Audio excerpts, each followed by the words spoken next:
Police जब भी कोई प्लान बनाती थी तो पुलिस को अक्सर यूं लगता था कि वो वीरप्पन को पकड़ने के लिए प्लान बना रहे हैं, लेकिन पुलिस को ये पता तक नहीं होता था कि पुलिस वाले वीरप्पन के बनाए हुए प्लान के अकॉर्डिंग चल रहे हैं।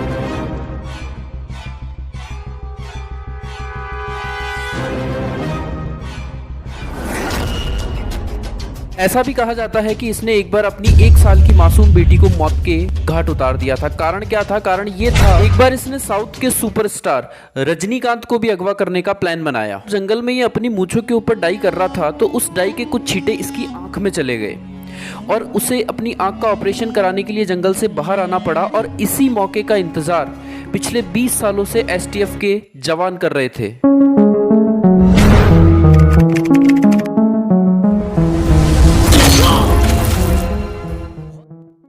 वीरप्पन, चंदन तस्कर वीरप्पन, जिसने अपने पूरे जीवन काल में 184 लोगों को व 2000 हाथियों को बड़ी ही बेरहम और दर्दनाक मौत दी।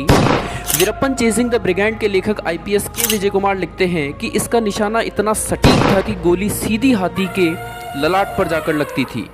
जिसने कर्नाटक, तमिलनाडु और केरला के जंगलों में 30 साल तक राज किया। घुटनों पे ला खड़ा करा था इसने सरकार को, और यहाँ की सरकार ने इसे पकड़ने के लिए 100 करोड़ रुपए खर्च कर दिए। बाकायदा इसे पकड़ने के लिए एसटीएफ का गठन किया गया और एसटीएफ के जवानों को भी इसे पकड़ने में 15 साल का समय लगा। जंगल इसका घर था, खोपड़ी से खेलना, गर्दन काटना, ये इसका शौक था।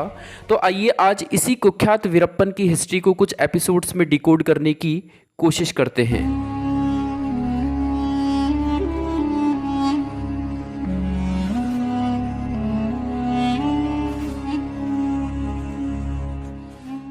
पूरा नाम आता है कूसे मुनिस्वामी वीरप्पन।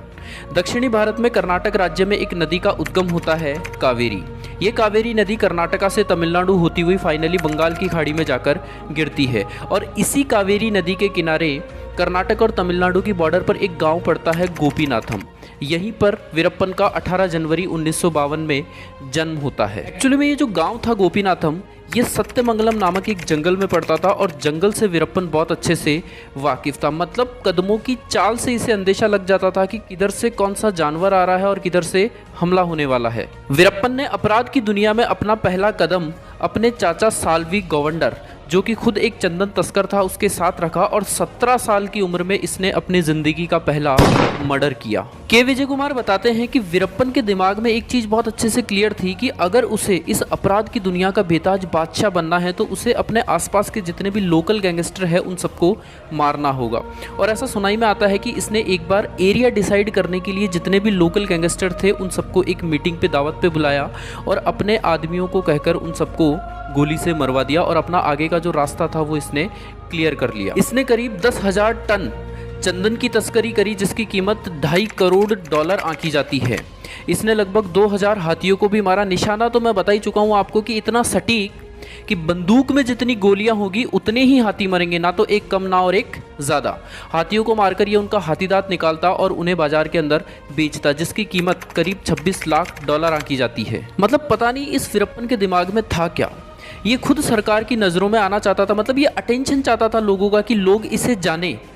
और इसी के चलते 1987 के अंदर सत्यमंगलम तालुका फॉरेस्ट के अंदर सबसे पहली बार इसने एक फॉरेस्ट ऑफिसर की हत्या कर दी और उसी के बाद ये कर्नाटक और तमिलनाडु सरकार की नज़रों में आया। हाँ, एक बात और, पुलिस वालों से इसे सख्त नफरत थी। अगर ये किसी इंसान को पुलिस वालों के साथ बात करते हुए भी देख ले तो अगले ही दिन उस इंसान की छाती पर बैठकर उसे गोली मारता था। और इसके आगे की कहानी हम देखेंगे वीरप्पन के सेकंड एपिसोड में। Thank you. वीरप्पन की सेकंड एपिसोड में आप सभी का स्वागत है। मैं हूं नरेश दादीच। वंदे मातरम। जय हिंद, जय भारत।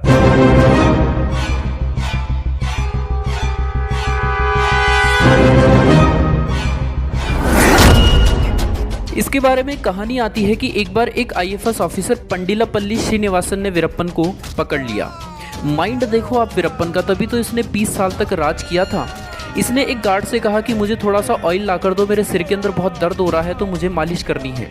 गार्ड ने जब इसे ऑयल लाकर दिया तो इसने उस ऑयल को अपने हाथों पर लगाया और चिकनाहट की वजह से हथकड़ी से हाथ बाहर निकाले और वीरप्पन वहां से फरार। अगले दिन श्रीनिवासन वीरप्पन के गांव जाते हैं और वहां उसके भाई अर्जुना से मुलाकात करते हैं और उसे कहते हैं कि वो किसी भी तरीके से वीरप्पन को कन्विंस करे और उसे सरेंडर करने को कहे।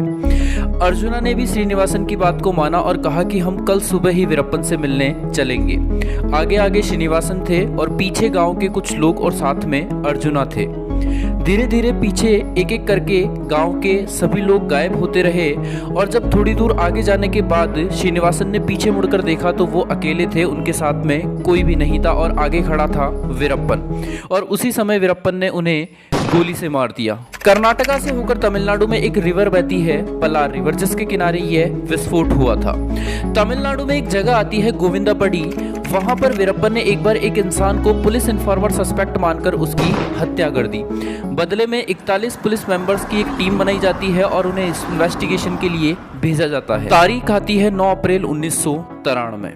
ये 41 पुलिस मेंबर्स की टीम 2 गाड़ियों के अंदर बैठकर पलार रिवर के किनारे से मलाई मदेश्वरा हिल से गुजर रही थी। उसी समय एक व्हीकल के अंदर बहुत भयानक विस्फोट होता है और 22 लोग इस हादसे का शिकार होते हैं। इन्हें मारने के लिए वीरप्पन ने लैंडमाइंस बिछा रखी थी और जंगल की आड़ में छिपा वीरप्पन सब कुछ देख रहा था। पूरा शरीर तारो तार हो गया था उसका पसीने से।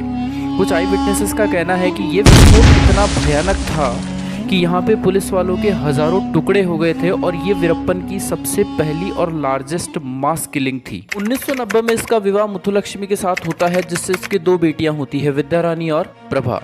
अगस्त 2002 के अंदर ये कर्नाटका के एग्रीकल्चर मार्केटिंग मिनिस्टर की हत्या कर देता है, जिसके बाद इसके ऊपर 50 करोड़ रुपए का इनाम रखा जाता है। यहाँ मैं एक बात आपसे जानना चाहता हूँ कि क्या कोई इंसान बिना किसी पॉलिटिशियन सपोर्ट के कोई इतना आतंक मचा सकता है? बात अब पुलिस के बस से बाहर हो चुकी थी और 1992 के अंदर स्पेशल टास्क फोर्स का गठन किया जाता है। इस STF का गठन केवल और केवल वीरप्पन को पकड़ने के लिए ही किया गया था और यह भारतीय इतिहास के सबसे महंगे ऑपरेशनों में से एक था। इसके अंदर सरकार के लगभग 100 करोड़ रुपए खर्च हुए थे। इन जवानों को अलग से ट्रेनिंग दी गई, इन्हें अलग अलग कोडवर्ड में बात करना सिखाया गया, जंगल में लड़ने के दाव पेच सिखाए गए, अलग अलग आवाजें निकालना और अलग अलग आवाजों को पहचानना और इन्हें आधुनिक हथियारों से लैस किया गया। मतलब आतंक मचाने में तो इसने कोई कसर नहीं छोड़ी। 2000 में इसने कन्नड़ सिनेमा के एक फेमस एक्टर है राजकुमार, उसको इसने सत्यमंगलम जंगल के डोडा गजानूर गांव से अगवा कर लिया और भाई साहब पब्लिक थी राजकुमार की दीवानी। सरकार सदमे में आ गई, सरकार की निंदा होने लगी, पुतले फूके जाने लगे, हड़तालें होने लगी। मतलब कर्नाटका और तमिलनाडु की सरकार को तो इसने पसीने से सरोबार कर दिया था। पूरे 108 दिन के बाद इसने फिरौती के 20 करोड़ रुपए लिए और फिर राजकुमार को रिहा करा। और इसके आगे की कहानी हम देखेंगे वीरप्पन के 3rd एपिसोड में। Thank you. वीरप्पन के 3rd एपिसोड में आप सभी का स्वागत है। मैं हूं नरेश दादीच। वंदे मातरम, जय हिंद, जय भारत।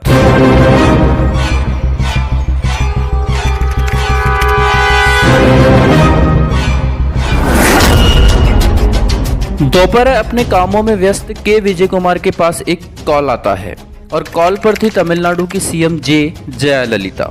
ये बात है लगभग 2001 के आसपास की। उन्होंने कहा कि तुम्हें आज से STF का चीफ बनाया जाता है, जितना चाहे पैसा लो, जितनी चाहे फोर्स लो, लेकिन वीरप्पन के सीने में लगने वाली गोली की आवाज CM ऑफिस तक आनी चाहिए।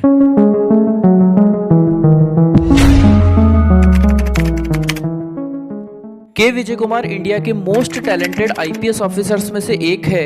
इन्होंने सेंथामराई कन्नन को अपने साथ लिया और वीरप्पन को मारने के लिए पूरा रोड मैप तैयार करा। के विजय कुमार ने बड़ी ही रणनीति के साथ गेम खेला। इन्होंने क्या करा, STF के जवानों की छोटी छोटी टुकड़ियां बनाई और इसके बाद में इन्होंने वीरप्पन के ऊपर छोटे छोटे हमले करना स्टार्ट करे, जिससे उसकी जो 100 लोगों की गैंग थी वो केवल 10 से 12 लोगों तक सिमट कर रह गई।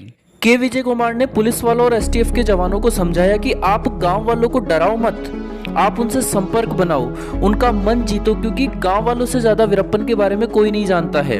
STF के जवानों ने भी, किसी ने गार्ड बनकर, किसी ने मिस्त्री बनकर, किसी ने ठेले वाला बनकर वीरप्पन और उसके आसपास के गांवों में घुसपैठ करना स्टार्ट करा। इसी बीच एक कहानी ये भी आती है कि वीरप्पन की पत्नी मुथुलक्ष्मी जिस गाँव में रहती थी, उसके पास में एक लेडी कांस्टेबल को नॉर्मल ड्रेस के अंदर रखा जाता है ताकि वीरप्पन के बारे में और जानकारी निकाली जा सके।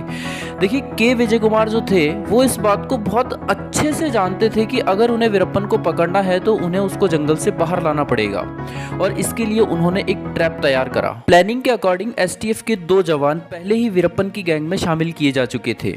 इसी बीच वीरप्पन की एक आंख में दिक्कत होने लगती है, क्योंकि जब वो अपनी मूंछों की डाई कर रहा था तो उस डाई के कुछ छींटे उसकी आंख में चले गए और उसे आंख का ऑपरेशन कराने के लिए जंगल से बाहर आना था।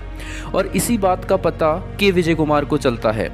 पुलिस का एक व्हीकल तैयार किया जाता है जिसे एम्बुलेंस का रूप दिया जाता है और इसके अंदर 2 ड्राइवर जो पहले से ही एसटीएफ के जवान जो वीरप्पन की गैंग में शामिल हो चुके थे, सर्वनन और वेलादुरई थे। के विजय कुमार अपनी पुस्तक चेजिंग द ब्रिगेड में लिखते हैं कि उन्होंने इस ऑपरेशन की प्लानिंग पूरे 10 महीने तक करी थी।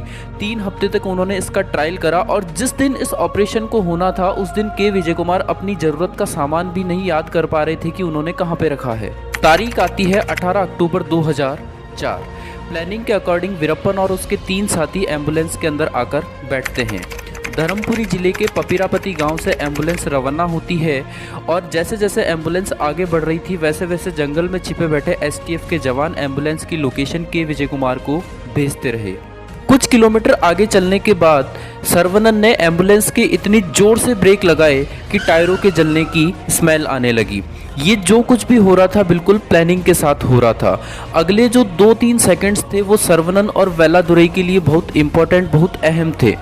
जैसे ही एम्बुलेंस के ब्रेक लगे वैसे ही सर्वनन और वेलादुरई एम्बुलेंस से निकलकर बहुत तेज रफ्तार से भागे। वीरप्पन कुछ समझ पाता इससे पहले एसटीएफ के जवानों ने एम्बुलेंस के ऊपर ताबड़तोड़ फायरिंग स्टार्ट कर दी। 338 राउंड गोलियां चलाई गई और वीरप्पन मर चुका था क्योंकि 3 गोली वीरप्पन को लग चुकी थी। 20 सालों से चल रहा ये संघर्ष मात्र 20 मिनट के अंदर खत्म हो चुका था। धर्मपुरी जिले के एक हॉस्पिटल के अंदर वीरप्पन का शव रखवाया जाता है और कहा जाता है कि इसके शव को देखने के लिए लाखों लोगों की भीड़ उमड़ पड़ी, लेकिन परमिशन नहीं थी। और ऐसा भी कहा जाता है कि जिस दिन इसकी मौत हुई थी उस दिन इसके गाँव के अंदर उत्सव मनाया गया था, जैसे तो किसी राक्षस की मौत के ऊपर मनाया जाता है। इस वीडियो को देखने के बाद कई सारे लोग ऐसे होंगे जो वीरप्पन के प्रति सहानुभूति या फिर सिंपैथी दिखाएंगे, लेकिन मेरे हिसाब से जो इंसान अपने फ़ायदे के लिए अपनी बेटी को मार सकता है, he doesn't deserve any kind of respect. Thank you.